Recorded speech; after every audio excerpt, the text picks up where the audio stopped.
Assalamualaikum warahmatullahi wabarakatuh. Berjumpa kembali dengan Romlia Pratama. Teman-teman sahabatku semuanya, gimana kabar kalian? Mudah-mudahan kalian semuanya baik-baik saja beserta keluarganya di sana.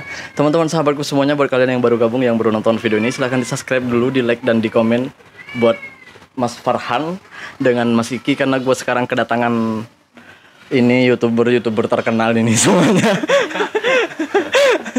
Ini nggak sengaja sebenarnya guys. Kita ini mau membuat podcast seperti ini. Udah lama soalnya Mas Iki, kalau Mas Farhan ini memang nggak pernah kesini. Ini pertama kalinya ya Mas Farhan ya? Pertama kalinya. Oke. Kalau Mas Iki ini udah 12 permintaan daripada subscriber saya. Banyak permintaan dari teman-teman subscriber gitu untuk apa ya, ngundang Mas Iki sama Mas Farhan katanya. Ini banyak yang penasaran nih. Yang pertama itu yang penasaran tuh bukan sama Iki, karena Iki ini udah muka-muka lama di dunia YouTuber gitu. Yang banyak ditanyain itu Mas Farhan. Iya, suruh gabung gitu ya, suruh bicara bareng gitu. Tentang celemehan gitu ya kan. Ya, bersyukur banget di video kali ini saya masuk dalam podcastnya Mas Iki dan Mas Romli. Karena banyak sih di komentar-komentar juga mungkin dari subscriber yang menanyain nanti buat podcast 3 orang, Mas Rizky, Mas Romli dan Mas Farhan gitu. Iya, banyak yang berkomentar seperti itu. Yang sekarang gue pengen tanyain sama Mas Farhan, ini udah berapa tahun di Malaysia? Di Malaysia 5 tahun, Bang. 5 tahun udah agak lama ya Ki ya? Iya, lama. Udah lama. Kalau Iki masih 2 bulan ya Ki? Iya, alhamdulillah. Yang nggak kesini. Iya, bukan di Malaysia ya. Iya, enggak, soalnya takut ada yang salah sangka nanti dikirain kamunya udah baru 2 bulan di sini gitu kan. Jadi Iki ini udah pemain lama guys di sini guys. Ini cuma mukanya aja nampak muda, sebenarnya umurnya udah 65 tahun.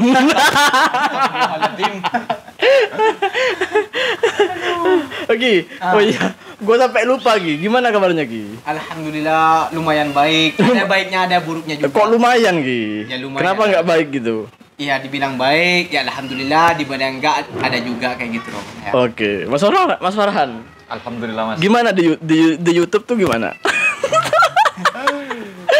Sebenarnya ya saya baru buat konten YouTube ini cuma ingin menceritakan pengalaman saya saat berada di Malaysia kan, buat kenang-kenangan nanti kalau sudah balik kampung kita lihat videonya.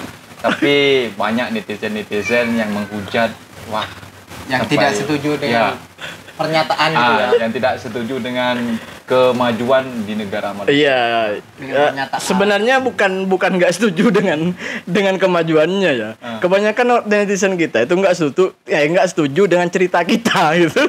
Iya.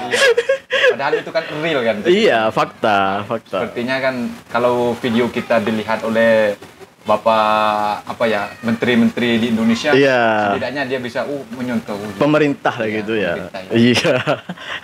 Gua dari kebersihan kan memang. Iya. Gua paham itu. Ki. Gue tuh ketawa Ki. Ketika gue pertama kalinya nonton channelnya Farhan. Iya. Ini si Farhan mau masuk dalam YouTube udah siap nih kayaknya nih. Mentalnya. Iya, ini mental udah siap ke belum ini? Iya, aku juga ke Mas Farhan ini bukan kenal dari Indonesia ya, bukan. Iya. Tumpahnya juga di Malaysia juga. Di Malaysia, oke. Dan sempat Farhan itu komen di saya gitu. Ya, saya aja gua balas lah sama orang Indonesia. Ini satu pemikiran dengan saya kan gitu ya. Sebab kita itu juga ingin negara kita sama sejahtera dengan negara jiran kita kan. Seperti itu. Adil makmur. Iya, adil makmur untuk gitu. semua. Untuk semua kayak gitu kan. Coblos nomor 1. Oke lah. Itu bila ada pilihan kalian masing-masing gitu ya. Tapi aku kejutnya juga kan Mas Farhan nih, wah, ada minta aman kayaknya. Terus dia WhatsApp aku gitu kan. Oke, siap. Mas, aku cerita kayak gini kok dibilangnya pembohong. Hanya bilangnya bohong. Wah, netizen Indonesia kayak gini-gini. Ya, nanti lihat teruskan aja Mas Farhan buat berita-berita yang betul kata saya kan. Oke. Mas Farhan ini sempat cerita sama saya Mas, gitu Mas. Setelah kita sering bertemu juga lah ya kan. Sering-sering lah gitu ya. Sering-sering juga, ya anggap aja angin lewat lah gitu. Kalau kita melayan dengan netizen daripada Indonesia, kita akan pusing. Iya, habis kita. Habis kita, benar. Kita membuat konten yang maunya kayak gini, pasti beloknya ke sana. Iya. Memang serba salah. Intinya kita mau dimanapun sebenarnya, kita akan tetap salah di mata orang. Ya, betul. Bagi orang yang membenci kita, bagi orang yang nggak suka sama kita, dimanapun dan kapanpun kita akan membuat sesuatu, maka orang itu tidak akan setuju sama kita. Tidak akan setuju. Sampai kapanpun pasti ada orang yang nggak setuju. Itu poin utamanya. Cuman kalau di dunia YouTuber di dunia YouTuber tuh gimana ya? Bukan cuma di YouTuber saja, Farhan. Banyak juga daripada orang-orang kita tuh, orang TikToker kita itu ya kan, yang setelah datang ke Malaysia ya kan. Setelah bersharing tentang pengalamannya gitu kan. Pasti banyak netizen itu yang berkomentar yang bukan-bukan. Iya. Ini padahal kita cuma sharing. Ini sharing pengalaman. Ini akan ada kejadian di tanggal 29 kemarin kan. Ada kejadian tuh. Ini bagi gua ada komentar yang nggak perlu sebenarnya. Itu ramai banget tuh komentar, nggak perlu. Kalau kita mau ngebahas ini sebenarnya komentar itu nggak boleh dikomentarkan sebenarnya. Di tanggal 29 itu kan ada pembunuhan kan. Orang Indonesia. Di Subang, bener nggak? Di Desa Mentari. Di Desa Mentari kan? Ya, itu perempuan. Itu jiranku guys. Iya. Jiranku guys. Ya, itu sama-sama Jember juga. Jawa Timur. Sebelum ada penangkapan oleh polis, benar nggak? Sebelum ada penangkapan polis, kalian pasti lihat dong komentarnya di TikTok itu kan viral. Iya. Itu semuanya yang tuduhannya apa? Dirompak oleh orang Malaysia. Kalian bisa dicek itu di TikTok itu. Mas Romli, saya waktu lihat itu kan, kenapa kejadian? Aku kan kalau lihat itu video-video, saya lihat komentar kan ada orang yang ngasih penjelasan di sana kan. Iya. Aku lihat di sana katanya dirompak oleh orang Malaysia. India kan India Malaysia kan? Iya, India Malaysia kan. Mungkin aku kenapa ya kok orang Indonesia itu kok kalau datang ke Malaysia memang kalau mau tabung kirim hantar duitnya gitu aja. Nggak usah kan, mungkin kalau dirompak kan banyak emasnya gitu kan. Yang jadi permasalahan itu kan. Permasalahannya itu kenapa berpikir pendek? Iya. Netizen kita. Padahal barang-barangnya itu ada semua loh. Ada semua ya. Itu statement dari polis waktu polis datang ke Polda Jawa Barat datang ke lokasi kejadian pada waktu itu dan memberikan statement bahwa waktu siasatan itu barang-barang semuanya ada. Cuma netizen Konoha itu sudah menyimpulkan bahwa dirompak gitu. Iya. Tidak tahu realitinya sampai-sampai di kampung itu viral banget kalau orang ini dirompak. Iya. Orang Malaysia. Sama orang Malaysia. Sebelum ada penangkapan. Itu satu hari itu jadi trending topik di Jember. Iya, banyak kalau kita nelpon ke kampungan banyak yang naik katanya itu Malaysia ada orang meninggal dirompak gitu kan. Iya, itu viral banget. Itu yang kebanyakan komen di TikTok itu orang-orang kita yang menyimpulkan tanpa mereka mencari tahu dulu apa sebenarnya yang terjadi gitu. Iya benar. Menyimpulkan dulu. Sebelum mencari faktanya dulu, netizen kita itu selalu menyimpulkan dulu. Iya guys, mempermalukan banget tahu nggak? Kenapa gue bilang mempermalukan? Ketika ada penangkapan tanggal 31 Januari, ditangkap kan oleh polis. Yang ditangkap siapa? India apa Indonesia? Malah Indonesia ya? Indonesia guys. Iya. Malah banyak yang komentar-komentar malah sebangsanya sendiri yang pelakunya gitu. Iya. Mereka menuduh orang lain ternyata orang kita sendiri guys yang memperbuat. Malu guys. Jadi kan yang salah satu orang, jadi kita kena imbasnya semua orang Indonesia gitu. Aku tuh selalu bilang di channelku ya, ketika kalian merantau kemanapun, kalau kalian membuat kesalahan di kampung kalian, yang malu itu hanya keluarganya. Keluarganya, satu keluarga yang malu. Tapi kalau kalian membuat kesalahan di negeri orang, kesalahan yang fatal di negeri orang, satu nusa bos, satu bangsa bos kena semua. Satu Indonesia semua. Karena orang menyebutnya siapa yang buat orang Indonesia. Nggak mungkin dia bilang siapa yang buat anaknya Pak Tohari. Nggak mungkin. Bener nggak? Nggak mungkin. Pasti yang disebut yang pertama Indonesia. Warga Indonesia gitu. Iya. Dan setelah terbukti itu kamu menyelidiknya lagi, Rom? Ada komentar-komentar lagi nggak? Nggak ada? Nggak ada. Udah diem semuanya itu. Udah diem deh. Orang-orang yang bilang dirampok itu nggak ada itu semua. Malu lah. Malu itu semua. Malu. Sudah salah menafsirkan. Iya. Orang belum disiasat. Itu kan masih persiasatan kan itu. Iya. Masih segitunya. Polisi itu masih menindaklanjuti dari kejadian itu. Udah ada statement yang ini itu. Komentar-komentar yang bodoh sebenarnya itu. Menyimpulkan. Itulah kenapa netizen kita tuh berkomentar sebelum berpikir. Iya, benar. Yang berpikir dulu baru berkomentar. Ini enggak berkomentar dulu baru berpikir. Cari tahu dulu lah setidaknya. Benar enggak? Yang lebih mempermalukan lagi, Ki. Ini bagi gua mempermalukan, bukan gentleman, Ki. Udahlah salah, mau ditangkap sama polis bukan kooperatif. Tapi malah ngelawan, Ki. Oh, yang pakai parang itu. Pakai parang, melawan dia pelakunya itu. Akhirnya apa? Didor, ditembak sama polis di Raja Malaysia. Tapi masih belum itu orang mana nggak tahu kan, cuma Indonesia gitu kan. Iya, belum itu mungkin sengaja dirahasiakan masalah tempatnya, identitas lengkapnya mungkin cuma hanya disebutkan Indonesia gitu. Ya. Tapi yang pasti ya orang kita yang buat, orang Indonesia juga. Iya. Itu kesalahan, menurut gua kesalahan fatal waktu sebelum ada penangkapan, mereka udah menyimpulkan sendiri, mempermalukan sendiri sebenarnya. Di Malaysia dan di Indonesia, khususnya di Jember itu viral banget kalau orang ini dirompak gitu. Dirompak dengan orang Malaysia. Iya, sebelum ada penangkapan itu. Jadi apa ya Mas Romli buat para TKW TKI yang berada di Malaysia manapun berada harus jadi pelajaran. Iya, ini pelajaran banget. Iya benar. Buat teman-teman, ya buat kita semua lah. Buat kita semua gitu. Buat pelajaran biar lebih berhati-hati dengan orang gitu. Iya, benar. Kita ini saudara. Nah, ini masalahnya bukan berhati-hati apa, itu kan masalah cinta mungkin ya. Gue nggak tahu permasalahan sebenarnya itu seperti apa. Cuman ada beberapa cerita sebenarnya.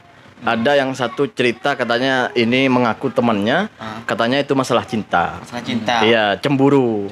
Ada yang bilang gitu. Iya, nggak tahu lah cemburu masalah apa.